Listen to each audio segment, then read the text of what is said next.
च तत्तात्तकं कृष्णं भक्तरूपस्वरूपकं भक्ताख्यं भक्तावतारं नमामि भक्तशक्तिकम्।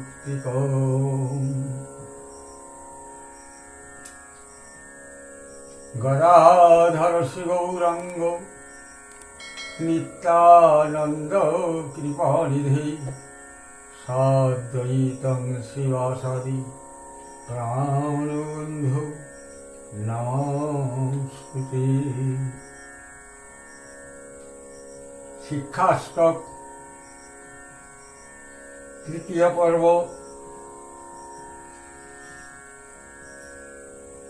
ওই নন্দতনুজ কিঙ্করং পতিতং মাং বিষমে ভবাম্বুধৈ কৃপয়া তব পাদ পঙ্কজস্থিত ধূলি সদৃশং বিচিন্তয়। ওই নন্দতনুজ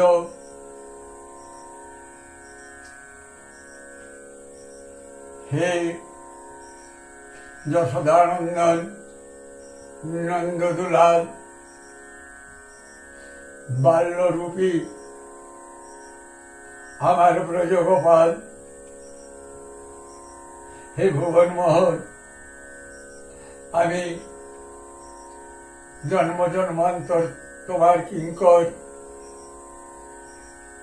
ছিলাম, আছি, থাকবো চিরকাল। কিন্তু হে প্রভু, এই স্মৃতি কেন হারালো? এই মায়ার রাজত্বে অনিত্য জগতে এসে এই স্মৃতি যে আমরা হারিয়ে ফেলি। জীব নিত্য কৃষ্ণদাস, নিত্য কৃষ্ণদাস, আমি কৃষ্ণদাস ছিলাম, এখনো আছি, পরেও থাকব।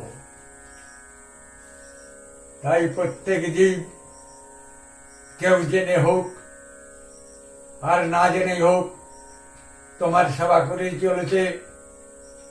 তুমি প্রত্যেক জীবের অন্তরে অন্তর্যামী রূপে বিরাজিত, পরমাত্মা রূপে বিরাজিত।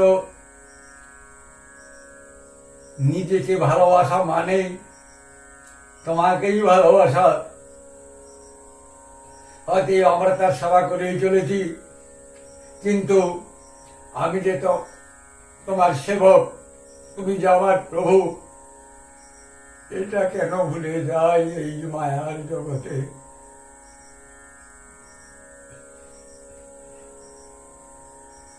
আমায় এই কৃপা করুন, যেমন আমি প্রতি কাজে প্রতি মুহূর্তে সবসময় ভাবতে পারি আমার প্রভু একজন। একটি বনের মাঝে একটি সরোবর আছে। সরোবরের উপর থেকে জলটা দেখতে খুব স্বচ্ছ। সেখানে বনে চড়তে চড়তে একটি বৃষ সেই জলে নেমেছে জল পান করতে, পিপাসা নিবারণ করতে। কিন্তু সে তো বুঝেনি এই পুকুরটি পাকে মজে গেছে, নেমে দিয়ে আর উঠতে পারেনি। অতএব সেই বৃষটি বন্দী হল। এরপর দিন কেটে রাত হলো। রাত্রে এক হিংস্র বাঘ চতুর্দিকে ঘোরাফেরা করে শিকার করে শেষে জল পিপাসা নিবারণের জন্যে এসেছে সেই পুকুরের তীরে। দেখলো, বললো, বাহ, আজ তো জল আর খাবার একসঙ্গে। পাড় থেকে হালুম বলে লাফ দিল। পড়লো কোথায় না, সেই যে ষাঁড়টি তার সামনে মুখামুখি। আধ হাত দূরে একটি ষাঁড় আর একটি বাঘ খাদ্য খাদক পাশাপাশি রয়েছে, দুজনেই বন্দী। এমতো অবস্থায় বাঘটা বলছে, দেখ এই বন্ধন যন্ত্রণা ভালো নয়, তুই এক কাজ কর, কোন রকমে মুখ টুক বাড়িয়ে ওই আধাত দূরত্বটা মিটিয়ে দে, আমি তোকে টেনে খেয়ে নি, তোর তো ভবযন্ত্রণা বন্ধন যন্ত্রণা মোচন হয়ে যাবে। কেন তুই এই বন্ধন যন্ত্রণা ভোগ করবি? ষাঁড় বলল, আমি মুক্ত হতে পারবো, তোর মুক্তি নাই। কেন না? আমার প্রভু আছে, আমাকে খুঁজছে, অতএব তিনি আমাকে উদ্ধার করবেন। তোর তো প্রভু নাই। হলেও তাই, তারপর দিনে যার ষাঁড় সে খুঁজে পেল, লোকজন নিয়ে এসে ষাঁড়কে উদ্ধার করে নিয়ে গেল, আর বাঘকে মেরে সেখানেই ফেলে রেখে দিয়ে গেল। কেন? বাঘ তার যে প্রভুত্ব, তার যে প্রভু আছে, এই স্মরণ মনন থেকে তা হারিয়ে ফেলেছে। মহাপ্রভু শিক্ষাস্তকে নামের মহিমা বলতে বলতে তিনি ভাবরাজ্যে প্রবেশ করে গেছেন। তিনি যে শিক্ষা দিচ্ছেন, এ রাজ্যে তিনি এখন নাই। তার মধ্যে ভক্ত ভাব প্রকাশিত হয়েছে, দীন ভাব প্রকাশিত হয়েছে। সেইভাবে ভাবান্বিত হয়ে বলছে, ওই নন্দ তনুজ, হে নন্দনন্দন কৃষ্ণ, কিঙ্করং পতিতং মাং বিষমে ভবমুধৈ। এইরকম ভবসাগরে আমরা নিমজ্জিত। এই অবস্থায় কৃপয়া তব পাদ পঙ্কজস্থিত ধূলিকণা সদৃশং বিচিন্তয়ন। আপনি কৃপা করে আমাদের পায়ের ধুলি মনে করে তোমার রাতুল পাদপদ্মে, আপনার রাতুল চরণে আমাদের স্থান দেন।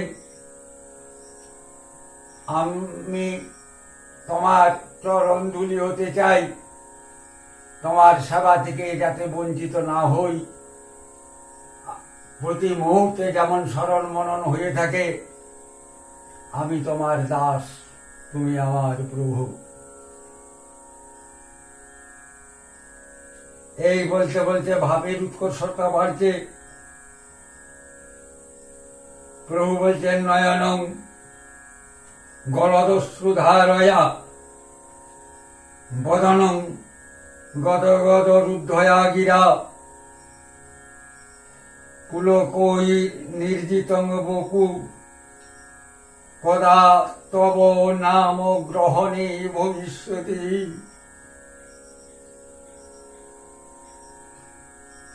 হে প্রভু,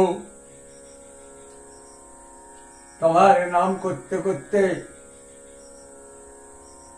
কবে আমার দু চোখে নয়ন ধারা বইবে।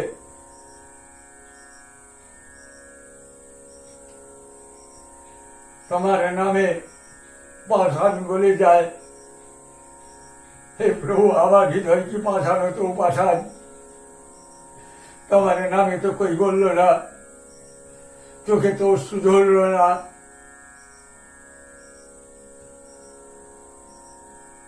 অতএব নাম ব্রহ্মরূপে তুমি আমাকে করুণা করো। অতএব হৃদয় মন্দিরে প্রকাশিত হোক এই নাম। আমরা মুখে বলি, যারা শোনে তারা কানে শোনে। এই নাম ইন্দ্রিয়গ্রাহ্য নাম। এই নামকে বলা হয় বৈখরি।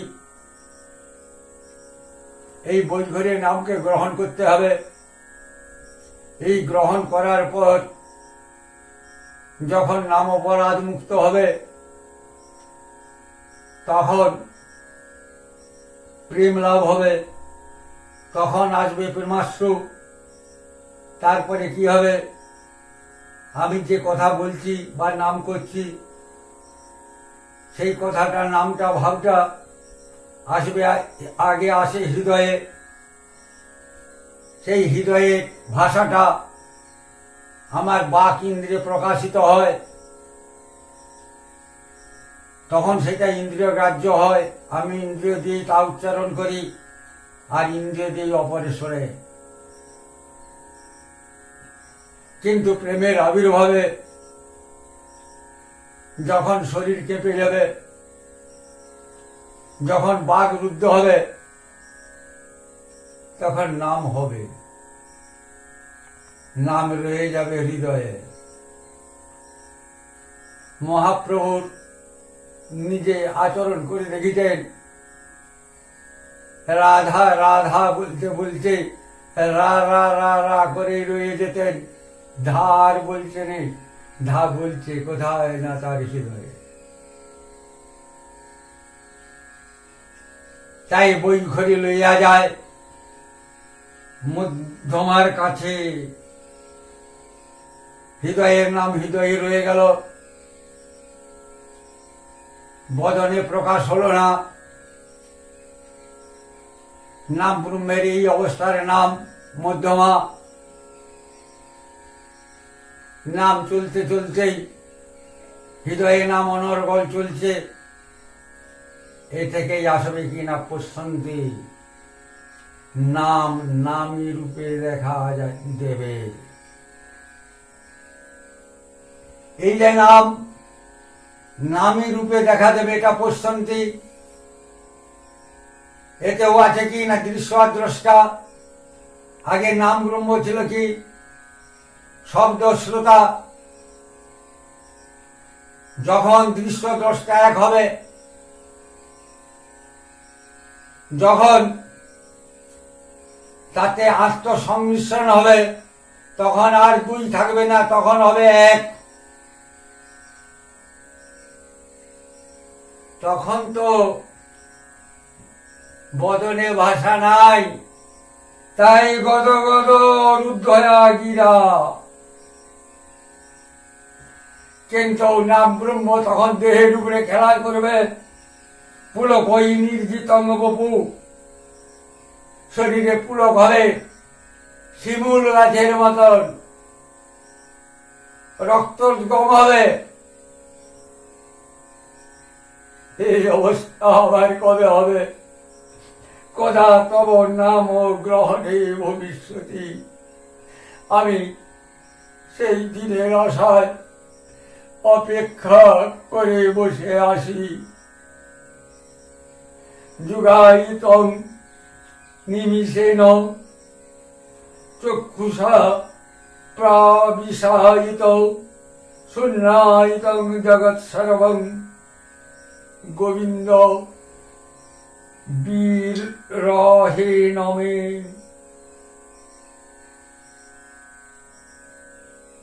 কবে তোমার বিরহে, তোমার অদর্শনে একটি পলক মনে হবে কত যুগ। এখানে মহাপ্রভু শ্রীমতীর ভাবে ভাবান্বিত হয়ে আপন সত্তা হারায়েছে। রাধারানী বা গোপীগণ গোপী গীতে কৃষ্ণ বিরহে যে খেয়ে দুঃখ করেছিলেন, যে কেঁদেছিলেন, সেই ভাব শিক্ষাস্তকে মহাপুরুষের মধ্যে প্রকাশিত হয়েছে। অটতেই যৎ ভবান অন্নিকাননম তুলেই যুগায়তেই তাম পুষ্টতম কুটিল কুন্তল শ্রীমুখং চতেই জড় উদিষ্পতাম উষ্মকৃদ্দিশম। যখন তুমি বনে চলে যাও গোচারণে, তোমাকে না দেখে চোখে পলকও মনে হয় কত শত যুগ। যখন দূর থেকে দেখি তুমি গোচারণে যাচ্ছ, নির্নিমিষ নয়নে চেয়ে আছি, হঠাৎ চোখে পলক পড়ল। এ কি, যে চোখ তোমাকে দেখে তাতে পলক পড়ে কেন? হে বিধি, তুমি কি সৃষ্টি করতে জানো না? কৃষ্ণ দর্শনের সময়ে চোখে আবার কি পলক পড়ে? এটা বিরহের অবস্থা। মিলন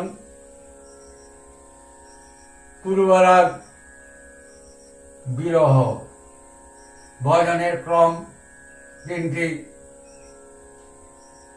প্রথম, হে গোবিন্দ তোমাকে দেখবই, মিলন চাই, এইটির চেয়ে উৎকর্ষতা আরো বেশি, যখন পাবো এই আশাটা করে থাকি, দেখব এই আশাটা করে থাকি। মিলনের পূর্বে দর্শন, শ্রবণজনিত যে অনুরাগ, তাই পূর্বরাগ। এই ভজন মিলন অপেক্ষা শ্রেষ্ঠ, তা হতেও শ্রেষ্ঠ বিরহ, বিশেষ রূপে রহ। রহ শব্দে উপস্থিতি। বিরহে নয়নের মিলন হয়নি, দেহের মিলন হয়নি, না হয় সমস্ত ইন্দ্রিয়ের মিলন হয়।